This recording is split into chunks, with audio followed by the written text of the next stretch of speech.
The United States government spends $892 billion per year to defend its citizens and its territory. It is the best protected country in the world, as President Bush has said. Nevertheless, on the 11th of September, the heart of America was attacked from the sky, and 3,000 helpless American citizens were killed in their own cities.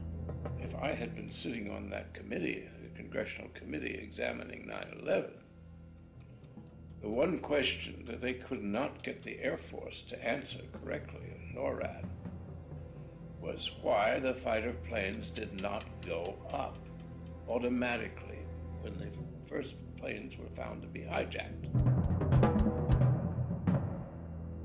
Anytime an airliner goes off course, or loses radio communication, or loses its transponder signal, anytime any one of those three things happen, the aircraft is supposed to be intercepted.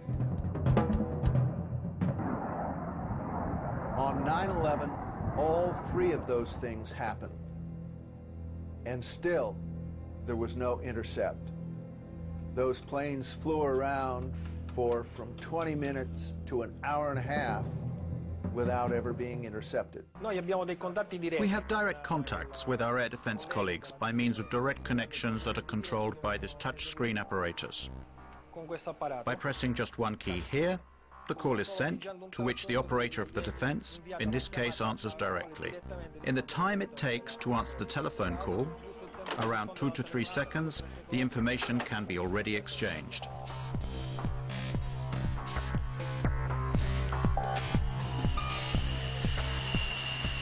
So why weren't the 4 hijacked planes intercepted and shot down? Military jets travel much faster than passenger aircraft. It would have been easy for them to catch up the jet planes before they crashed. This airplane can reach a maximum speed of Mach 2.05. This means it exceeds twice the sound barrier. This is approximately 2,400 kilometers per hour.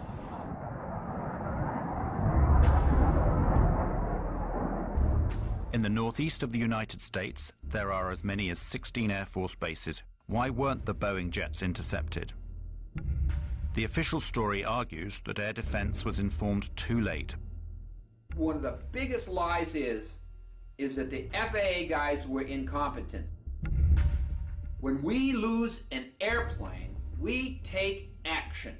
We do not sit, we do not delay, we go to protocol. Boom, boom, boom, boom, boom. When the air traffic controllers first saw American 11 start to lose its radio, lose its transponder, go off course, and all of these bad things that are going on, they did not take a coffee break. 67 times in that year, 2001, up till September, there had been air emergencies. They can get a plane up in from 6 to 10 minutes and scramble it, and 67 times that year in air emergencies. But there was not an instance where an air emergency went ignored for long periods of time until 9/11. A lot of people down the road say, well, the president had to give authority to shoot aircraft down and stuff like that. That is not true. An interceptor pilot has the responsibility and the authority on his or her own to shoot down an airplane if they think the situation calls for it, and this is how it would be. You don't have to wait for a military command. You don't have to wait for orders of any kind. That's not an option. That's the law. It's inherent in being a fighter pilot. You know that's what you have to do, unless somebody has told you to stand down. Before 1970, we had one form of scrambling aircraft, and it was immediate, bang, bang, bang.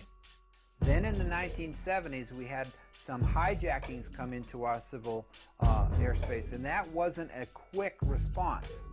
What we did in that is we didn't want the hijackers to know that we were there, so we didn't rush the fighters off the ground, and we kind of snuck them up behind the aircraft. So we put a second protocol in, and the reason that the hijacking protocol is slow is because you had to get Pentagon approval before you could release your fighters. Those two type of protocols lasted until June 1st, 2001, 3 months before 9/11.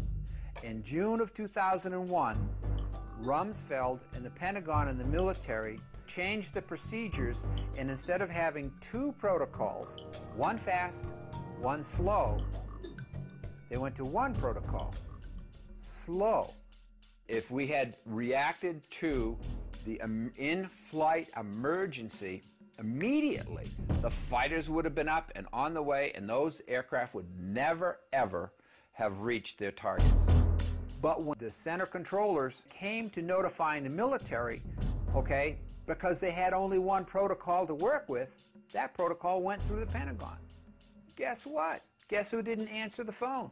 Sorry, it was the Pentagon. Here's an analogy that I can give that would help out the common person here. What Rumsfeld did is the fire call comes into the fire station, but before the fire truck gets a chance to leave, it has to call the mayor of the city to get approval for that departure. And what if the mayor is out for breakfast or he's sleeping late and he doesn't answer the phone? Look carefully at this footage, shot just a few minutes after the attack on the Pentagon. Notice the man that is helping to carry a casualty. It is the Secretary of Defense, Donald Rumsfeld.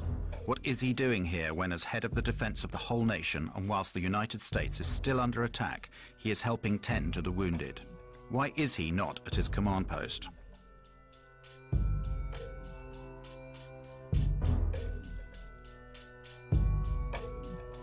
The phone calls went to the Pentagon. It went through the military, and the military was sitting there saying, oh, hey, don't answer, don't answer that phone, whatever it might be.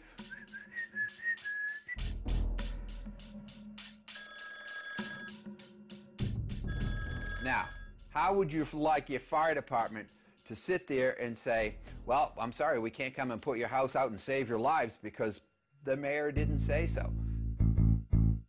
And on 9/12, they changed the protocols again back to the first protocol, which was the fast scrambles, and that's what it is today.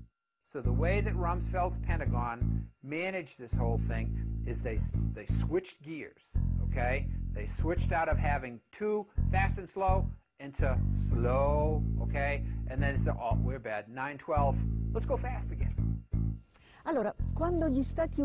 When the United States was attacked without warning at Pearl Harbor, after 8 inquiries, General Walter Short, commander of the Army for the Defense of Hawaii, and Admiral Husband Kimmel, commander-in-chief of the Pacific Fleet, were both charged with negligence and summarily dismissed.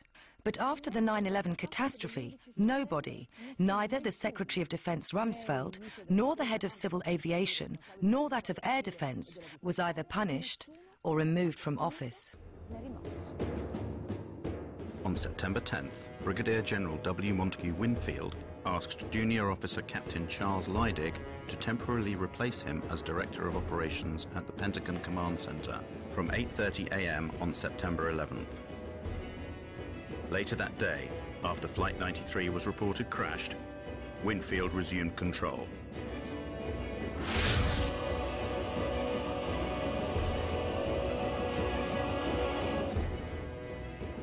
Captain Leidig had only just completed a course qualifying him to run the command center.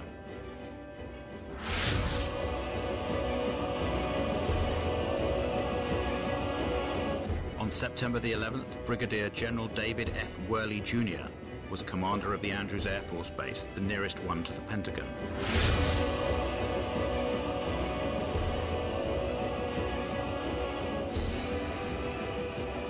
On September the 11th, Richard B. Myers, Vice Chairman of the Joint Chiefs of Staff, in the absence of Chairman Shelton, was the temporary head of all U.S. Armed Forces.